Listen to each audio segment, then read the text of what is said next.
Sudan, keď počúvate správy, kopec ľudí teraz stúplo raz toľko proti minulému roku hladných, zomiera. Tu sa prežierame, umierame od prežierania sa a tam zomierajú od hladu. Ja som prišiel v Európarlamente, nechodím vo farárskej košeli v montérkach, aj dneska ráno som rozdieloval chlapcov v montérkach, tam just som si zobral. Zbadali, že mám kolárik. Nie, to tí boli čudní, čo mali chocholy, čo mali také, to nie.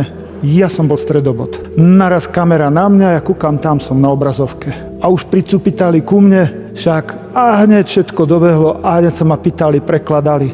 A kde je ten váš Boh? Prosím, útok hneď na mňa. Kde je ten váš Boh, keď je toľko ľudí hladných, keď je taká nespravodlivosť? A ja hovorím, není problém málo chleba. A v čom je problém? Málo lásky. Keď my sa tu prežierame a tam zomierajú od hladu. Jaký by to bol Boh, ktorý by nás stvoril bez nás a potom by nás nevedel uživiť bez nás. To by bol nedokonalý Boh. Naučiť sa Otče náš a ten nás dokáže naučiť, že sa máme s chlebom podeliť. Nie, že nevládzem, tu máš.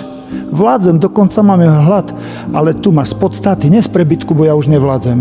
Vládzem a chutí mi, ale tu máš. Toto je Otče náš v praxi. Tak sa máme správať aj k našim bratom, sestram, neveriacim, inovercom. Sú to naši bratia a sestry, ktorých Boh tiež chce spasiť.